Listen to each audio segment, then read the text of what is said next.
Mr. Emerson, thanks for taking the time to meet with me this afternoon. I'm Gary Webb, and I'm the right-of-way negotiation agent working for Georgia DOT to come to talk with you about your property adjacent to the Brasstown Creek and the bridge replacement that is going to affect your property. Right. Now, have you been to the property owners meetings or anything? Are you familiar at all with the project? Yes, sir. I've been to the meetings, and I'm glad y'all finally building this bridge. I've been waiting on it for quite some time, so I'm glad you're here today, Mr. Webb. Well, thanks again for seeing me. I just wanted to confirm real quickly that the property is owned by you, and you've owned, according to the title report, you've owned this property since 1994. It looks like you may have got it from some relatives, but at any rate, you've owned it since '94, and it shows that there are no tenants on the property. There are no liens associated with the property. Is that title report the way you understand it? Yes, that is correct. I own it free and clear. Okay. Well, I'm glad to hear that. I want to explain the project a little bit, but before I do that, I want to make you aware of some information that's published by Georgia DOT. Mhm. This is a pamphlet entitled "What Happens When Your Property is Needed for a Transportation Facility." And this document, really in your case, since it's only a small bit of right-of-way at the front of your property and there are no improvements being impacted, you're not going to have to move or anything like that. This is a long brochure, but only about the first 5 parcels, or excuse me, first 5 pages apply to your parcel. Right. And essentially what it tells you is that there's some laws and regulations that Georgia DOT must follow, that we're required to offer you fair market value for your property. That fair market value is determined by an appraiser. This is an independent appraiser who's hired by Georgia DOT. He does the appraisal, submits it to a review appraiser who double checks his work, and then that review appraiser sends it to Georgia DOT, who then reviews that work. So that ensures it meets the latest standards of appraisal practice, that a reasonable comparables or comparable sales are used to determine the appraisal. And then we have, once that's all determined, that is the amount that you're offered for your property. Okay. And so I'm going to leave you a copy of this brochure. Before I leave today, I'm going to ask you to sign a receipt that said I gave you this and explain this. If you think of any questions during the meeting here about this, then I'll be glad to address those. Okay, thanks. Okay. This is the plans for the project, and as a part of that, I've included the cover sheet for the overall project. You are parcel 5, which is right here at the beginning of the project. Yes. And essentially what this project does is from your property on over the creek and headed up the mountain, the road actually moves to the north varying degrees because they're going to build the new bridge before they take the old bridge down. Oh, okay. And so that's to avoid a detour, which up in this part of the country with all the hills and lakes and creeks, detours can be pretty annoying and inconvenient. So they're going to build the new bridge, and then they're going to take the old bridge down and actually turn an area over there adjacent to the stream is a public recreation area. The road on the other side, the existing road on the other side, will remain in effect, and that'll be a pedestrian walk down to the creek for people to fish and picnic or whatever they choose to do. Yeah. But at any rate, the road moves toward your property, not very much in front of your parcel, but as you get over across the river or the creek itself, it moves a pretty good bit and then goes on the hill. The bridge is going to be about 8 feet higher than the existing bridge. And that's, around, even though you got hills all around that low-lying area next to the creek that floods from time to time, Mm-hmm. well, the bridge has to be raised to meet the new floodplain standards. So at any rate, it'll be an improved road. It'll be a little higher elevation and move to the north off the existing location. So that's the entire project. As it affects your parcel, right here is a right-of-way map, and your parcel 5 right here, and here's the generally a rectangular shape. And what GDOT needs here is the highlighted area here, which is a little over 1,900 square feet. It's roughly, and this is approximate, but it's roughly 22 feet deep and 87 feet across the frontage of your property. Now, there's a driveway here, but you can see there's no improvements on the property. Right. And so there's no structures affected or anything like that. The driveway will be reconstructed and aligned to the new road. They are making some drainage improvements out there. And so there will be some underground drain pipes running along the side of the road at the front of your property going underneath your driveway. So in this area, the road moves just slightly toward your property, not very much, but just moves slightly toward your property. And back in here, there's very little elevation change. So you won't see much change to a driveway slope. It'll be pretty much like it is now after the construction is complete. Right. So accompanying the sheet, the plan sheet, is a driveway table, and on it, it shows your parcel. That's parcel 5, and the right-of-way is 1,972.3 square feet, which is about 0.45 acres of right-of-way. That ain't that much land. So it's very little land. Like I say, it's about 22 feet in depth, and your parcel is a couple of hundred feet deep. So it's not very much area at all relative to. You'll notice that I have signed and dated each one of these right-of-way plans to make sure you've got the latest revision. Okay. And so I'm going to leave all these with you. All right. And these are stamped preliminary because it stays preliminary till the road is built. But when the closing takes place, it will be according to these plans. And if there's any changes that affect your property, I'll be back to see you. And we don't expect that to happen down here on this end of the. Right. So, yeah, I was going to ask you that if anything changed, were you going to contact me? But I see that you will. I will, but like I said, there's very remote chance of you're really the second parcel. Miss Bryson over here has got some, but and so this is the right in here. It's just getting the roadway started, or the new roadway started. Gotcha. Also included here are a set of cross sections, and this is just the cross sectional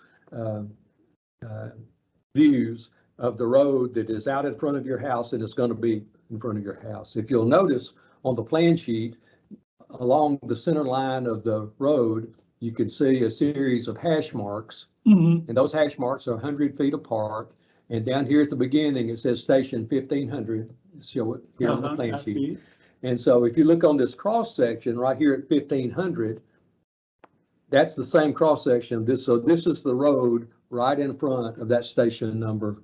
Oh, yeah. Okay. And so as you can see, here is the existing road and the new construction, and that's right here in front of your place. It's virtually on the same site. So the dotted line is the existing ground level, and then the darkened lines is the new construction. So right there where your parcel begins, there's really no impact at all. Right. Now, as you go out a little bit, you know how your road falls, or your property falls away from the road a little bit. So if we go out 50 feet, as you get toward the center of your property and approaching your driveway, the road is going to stay at the same level, but they're going to start filling that in with just a little bit of dirt. You can see that, and that's a 4-to-1 slope, which is not, that's a very walkable slope. And so I can cut it with the lawnmower? You can cut that with the lawnmower. Oh, okay. Now, as you get farther on down and it gets more hilly, there's going to be some 2-to-1 slopes, and that's a little steeper, and that's a lot more difficult to cut with a regular lawnmower. So, but at any rate, you can also see that on your side of the road, they're actually putting a little curb and gutter to keep the water from running off. And this underground pipe right here is going to have drop inlets, so that water, rather than running onto your property, will drop down into the drainage pipes, come on down the road, cross the road, and then head on down toward the stream. So that's actually a little improvement, be less water runoff onto your property. Oh, okay, that'd be good. And so As you can see, there's some minor slope changes along that shoulder there, but they're not very significant. And then the last drawing I have for you is actually a sheet that shows your driveway profile. And this is parcel number 5. It's station 16 plus 07 to the right. And as you can see, here's the new road. And we talked about how your property falls away a little bit on the side. They're going to put just a little bit of fill in here to straighten that driveway out and keep the water on the shoulder so it goes into the drop inlet. So there's, that's a little bit higher right next to the road, but it comes back down to the existing ground level pretty quickly. So your driveway will be changed a little, but only to the extent to keep the water on the road rather than it running off on into your front yard. All right. So do you have any questions about the plans or the impact of the? Well, I was just going to ask, I know we in the country and everything, but will it be sidewalks up? There will not be sidewalks out there. Okay. There's, this is actually pretty limited, and so they would really be the sidewalks to nowhere if we put them out there. You've got a couple of miles from the main road up there before it gets down to your property. So sidewalks are not part of this. Now, this is a state-sponsored project to raise that bridge and to make the bridge safer. You might want to go see your county commissioner about putting some sidewalks in there. I understand, yeah. Okay. No more questions. If you think of anything, let me know.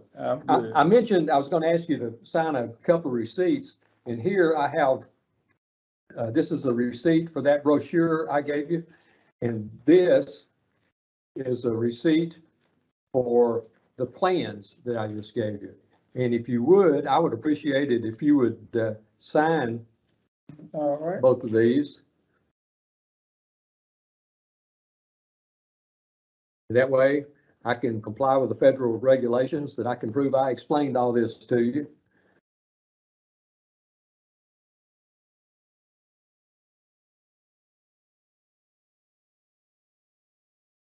And here's an extra copy of both of them so that you can retain those for your record. So you'll have a copy of what you signed. Yes, sir. All right. Now, I guess you're interested in the offer here. That's what I've been waiting for. Well, as like I said, the parcels were appraised, and up here in this part of the world, the comparable sales out there indicate that the land value alone is about it's between $10,000 and $11,000 an acre. And so what the appraiser did is he just divides that into a square foot number.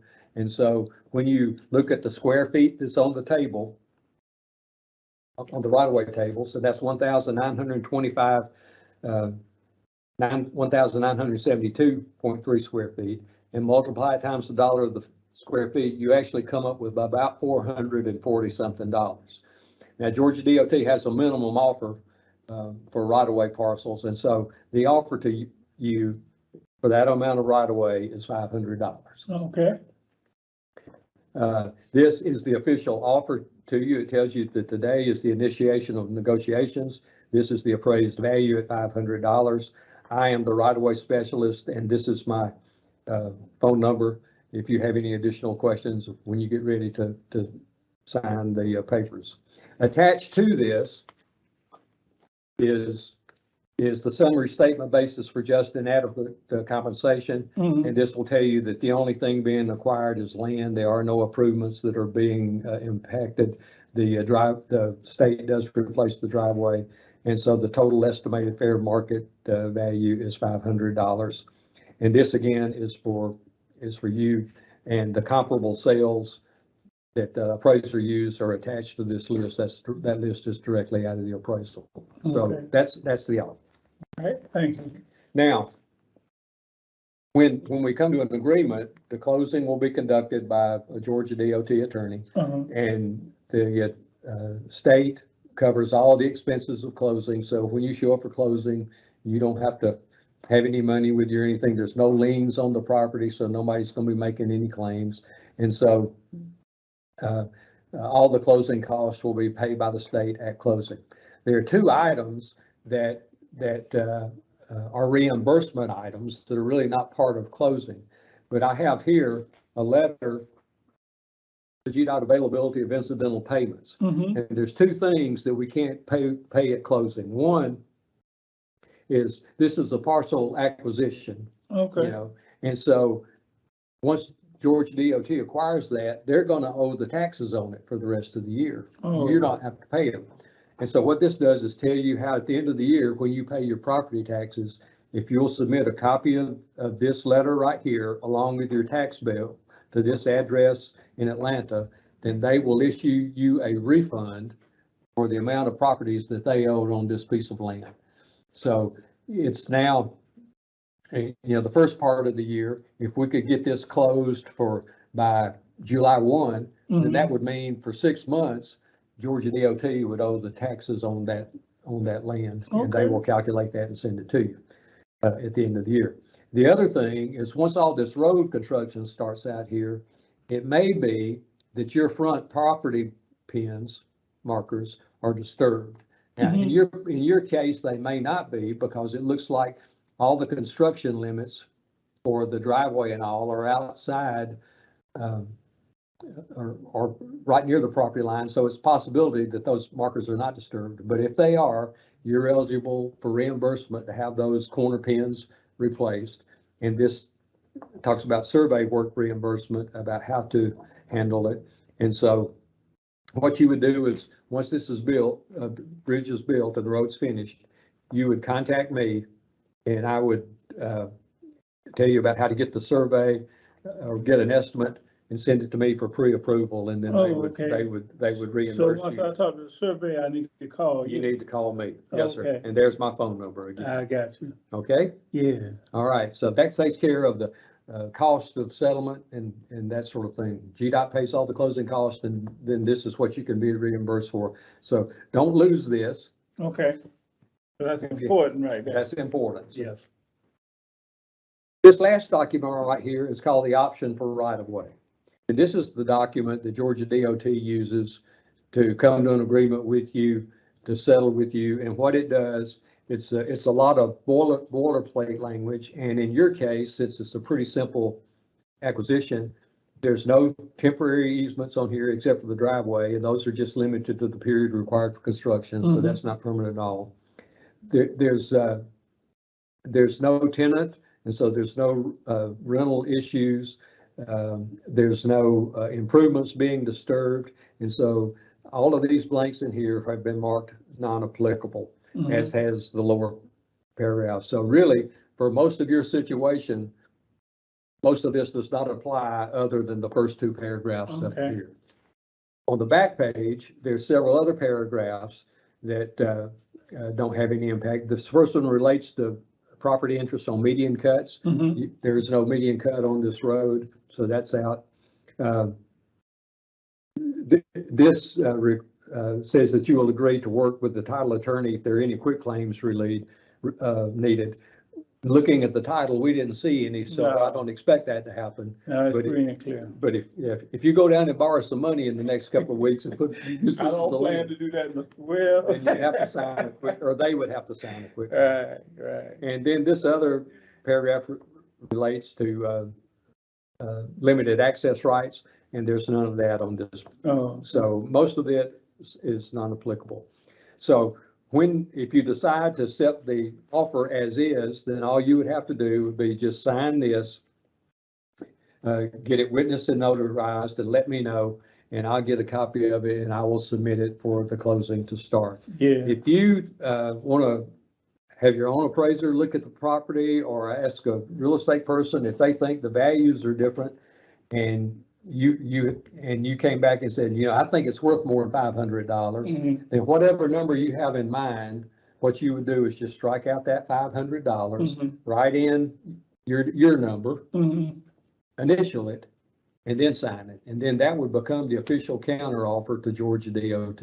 Okay. And then I would take this back and talk to them about whether or not they could accept that counter offer. Right. Quite frankly, for such a minor amount, the appraisal being under $500, and this is the minimum offer,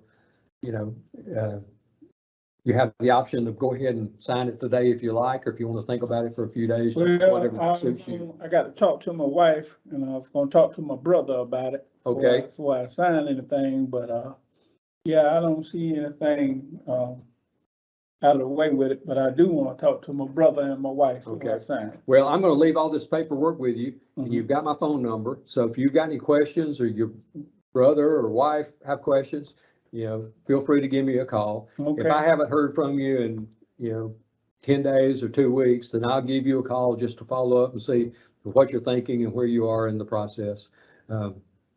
Hopefully we can get, this resolved in the next 30 to 45 days, and, get it headed toward closing right. and get you paid. All right. Well, I'm gonna talk to my brother and my wife, and I'll get back with you. Okay? Okay, can you think of any questions before I leave? I've got the receipts, you've got your copies. I'm gonna leave all these plans with you. And again, once you look at them or show them to your wife or brother, if they have any questions, feel free to give me a call. And you've got the offer letter Yeah, and the statement or the availability of incidental payments letter. right. And I appreciate it. Thank you. All right? And say, I'll be in touch in a couple of weeks if I don't hear from you. Okay, sounds good.